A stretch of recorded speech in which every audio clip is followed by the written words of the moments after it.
of the south side of the house, and was again advised over the radio that he may have gone into it, that it looked like he was inside it, that it was moving around. Officers advised over the radio that the RV door was open again. Another officer began making more call-outs to on the PA system to Mr. Larson.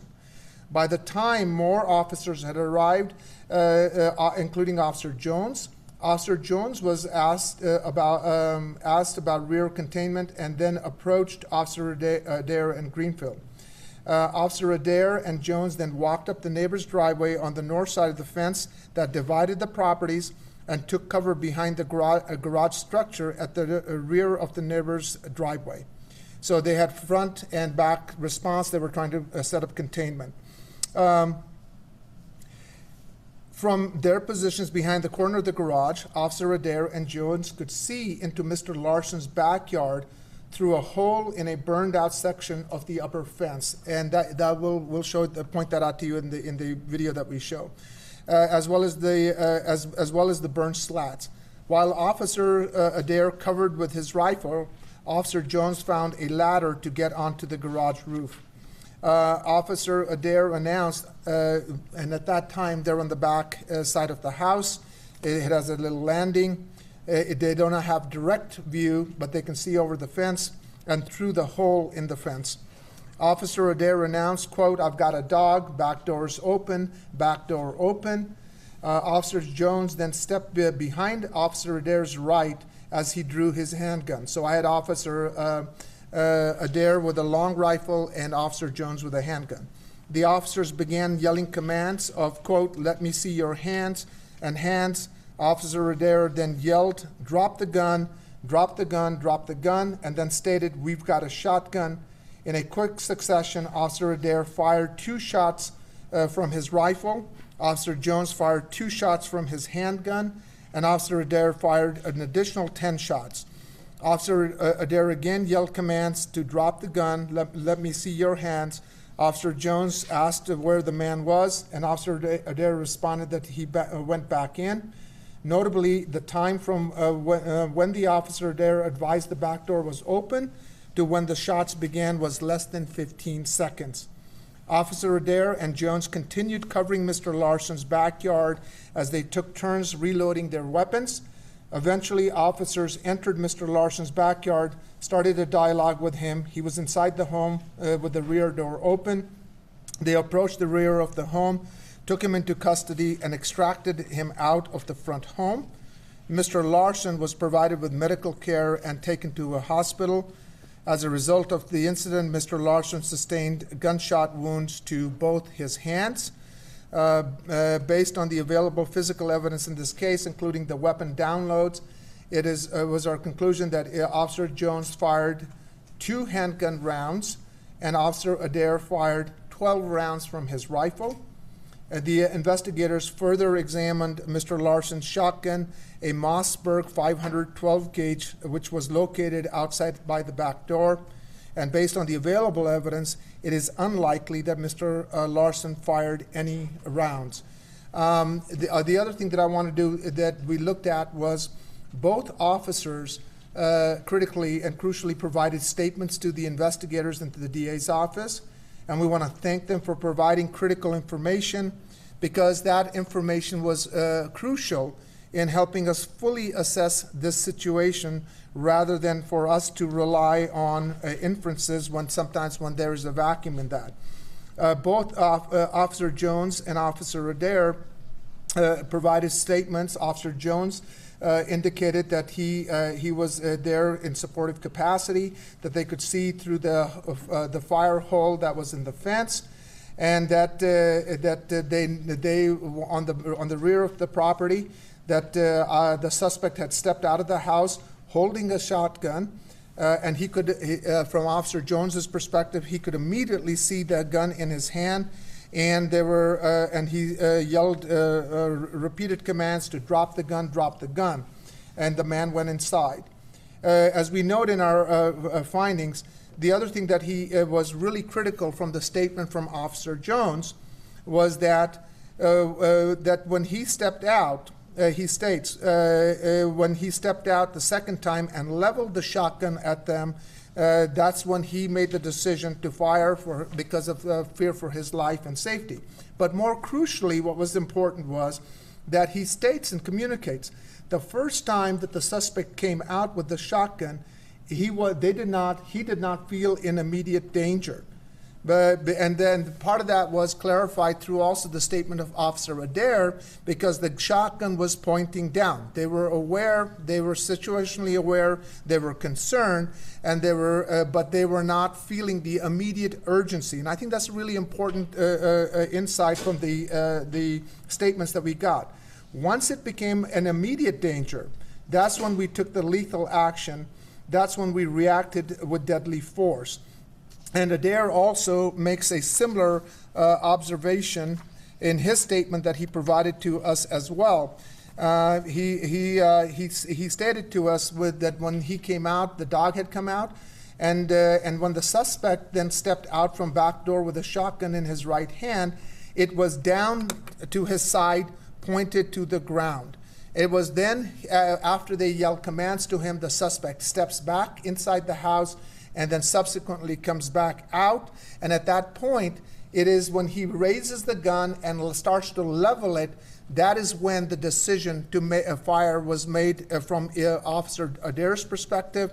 Again, he was able to fully articulate for us that what he was feeling at that point and why he made the decision to fire.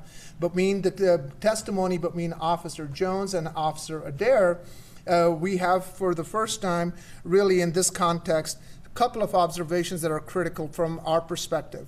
One, that we have commands that are being given to a person. They're aware of the situation.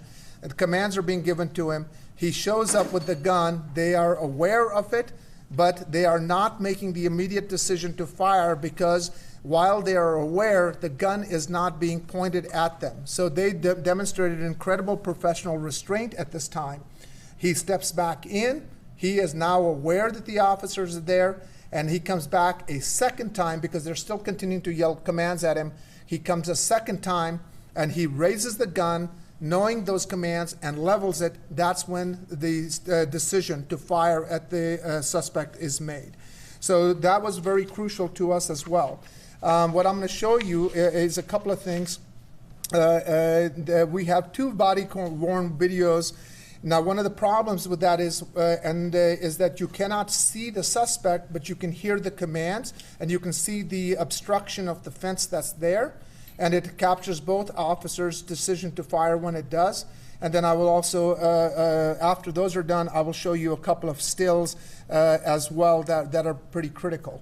So at this time, go ahead. So this is Officer Jones's body camera that we're going to show here, and we focused on when Officer Jones with a handgun makes the decision to fire. Go ahead and play this out, please. He is to the right. There's the hole. There's the hole that they can see that's been burned out.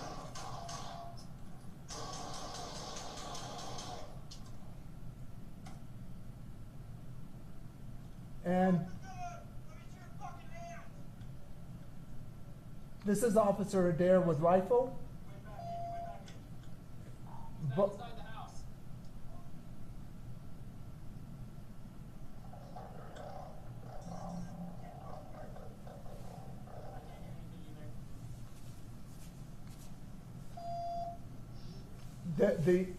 the scene is really behind here.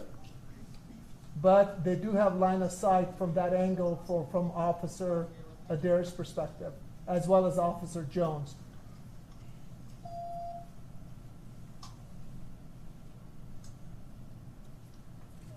And what was critical in this video was that you see the positioning of Officer Jones, who fires ostensibly 2 shots from here, then he goes around and comes back to get behind Officer Adair. So he's not in his line of fire.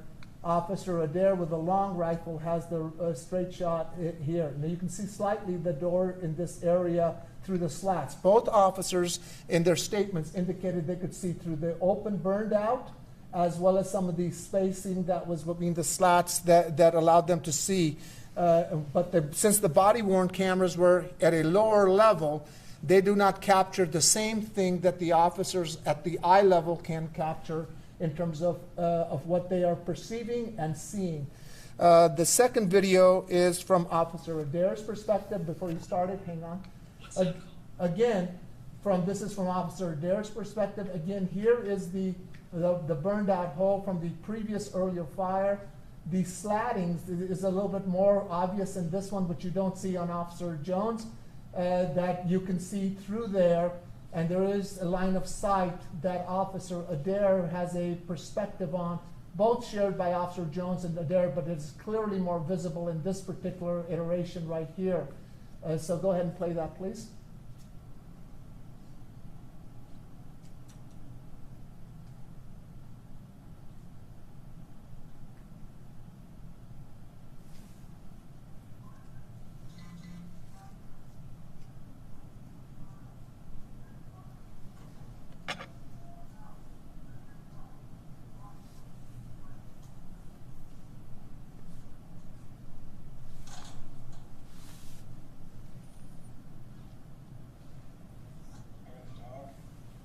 There's the dog. And you can see the dog right there. Drop the gun!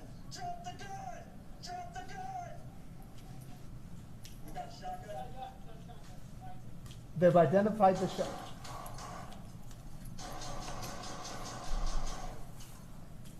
And you can see just a slight movement there. Let me see your fucking hands! You went back in, you went back in. Back inside the house.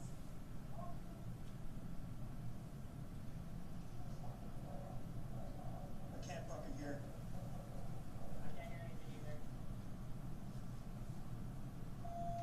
Shit. I'm gonna breathe.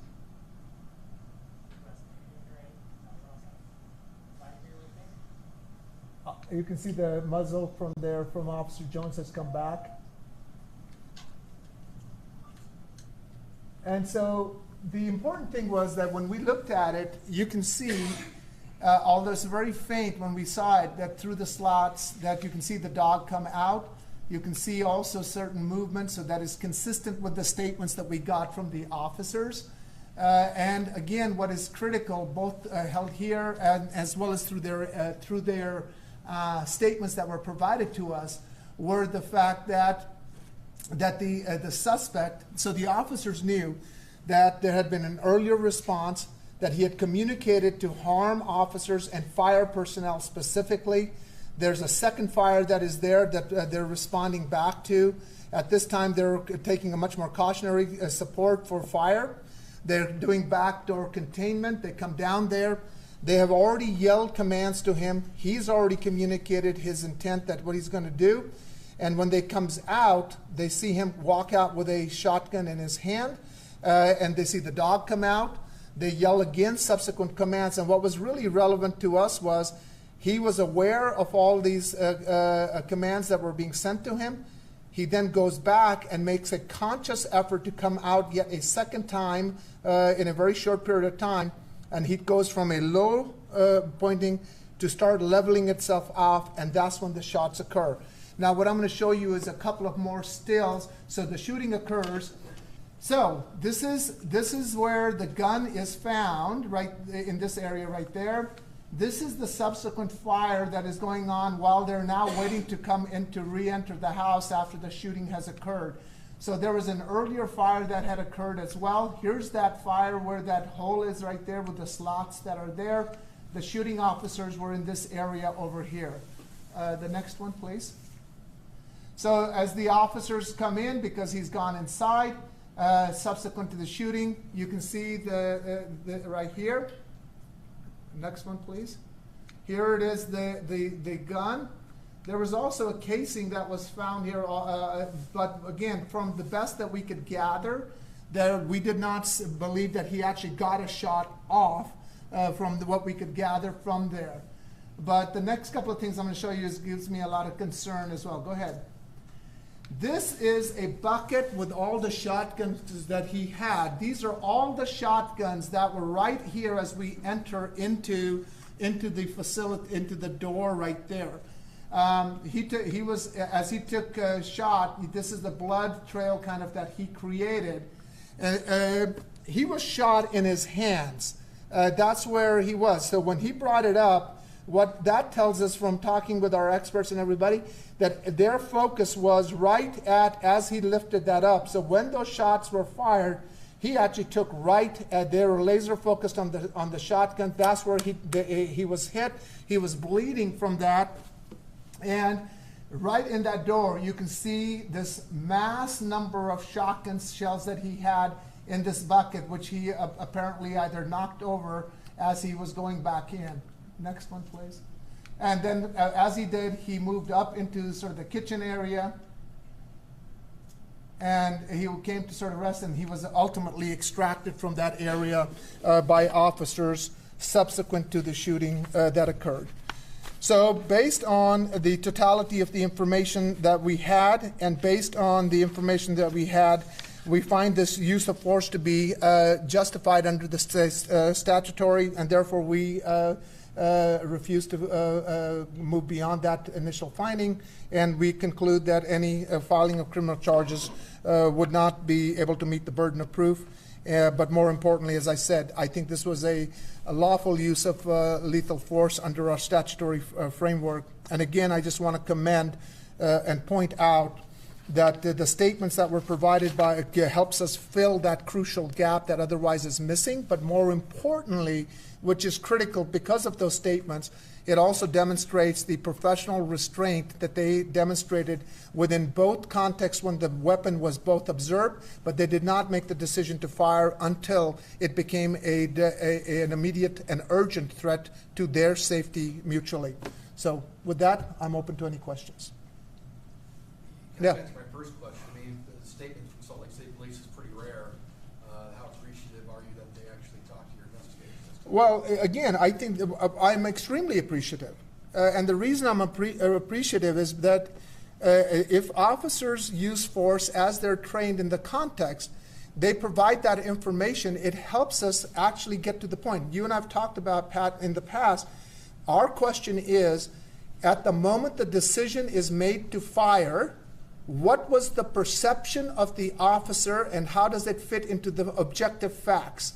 And when that statement is not given to us, it does not absolve our responsibility to our community of citizens to demonstrate what happened to the best of our ability. And so we make reasonable inferences based on the totality of the facts that we have in the vacuum of those statements.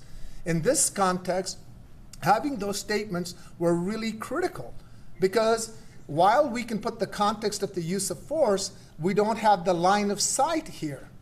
And what is really crucial is that those statements from both officers actually help us demonstrate that these two officers exercised the incredible professional restraint and the sequencing of that decision that was made. And so that actually helps us get to the most factually accurate, without the inferences, to direct perception. And that is really critical. So it really fleshes it out for us, for the community of citizens that are rightfully curious about what happened, and we can give them an accurate, factual accounting of that. So I am absolutely deeply appreciative of that, but more importantly, I'm appreciative of it to our community of citizens who have every curiosity to find out what happened. And in this case, it also allows me, without inference, but certainly in the context of it, to show that while they saw the gun, they did not make the decision to fire that weapon. They were concerned about it. They were certainly alarmed about it, as they should be situationally aware. But since that gun was not in an immediate danger of being pointed at them, they made a very conscious decision, both of them independently, not to fire at the suspect. He goes back in, he comes back out with the same shotgun, but what is factually different is he's raising it up, he's got it, he brings his both hands up, he's raising it up, and he's now, as he starts to level, That is the immediacy of that perception. But for their statements, we wouldn't be able to fully articulate that. And it is also forensically consistent because as he raises it up, his hands are on there, and that is where the shots are fired. So it both their perception and the factual forensic support is there to give us the most accurate reality of what happened. And the next question, it looked like a pistol grip shotgun. Do you know if that is a legal weapon? And did your investigation show if he legally obtained it or not? No, we certainly, that is something I don't have the immediate answer to, but he was subsequently, he had a warrant out for an aggravated assault. There was certainly charges that came out as a result of this, and he was subsequently convicted and has been sentenced to prison on the two cases together. But it, as I also mentioned, was that what was really alarming to me when I saw this as we went through was that it could have gotten really out of control very quickly because the amount of ammunition that he had there and within reach that he had there right inside the door. And the other thing that's really important is, keep in mind, this happened, there was an earlier fire. A fire is responding to it. They make contact with him. He has already communicated that if any other fire come down or anybody comes to his property, he's going to shoot them. Then there's a second subsequent fire. That's the photograph that I showed to you. And officers are already aware of all of that as they come in. So they demonstrated both incredible restraint in front containment, back containment, and the engagement that they made with him as well. So those flames look pretty good. What's the timing between the fire and the officers? Because it didn't look like any smoke or flames while the officers. Yeah. So they're starting to see the call is going back out to them. Salt Lake City Fire requested officers at 8:07.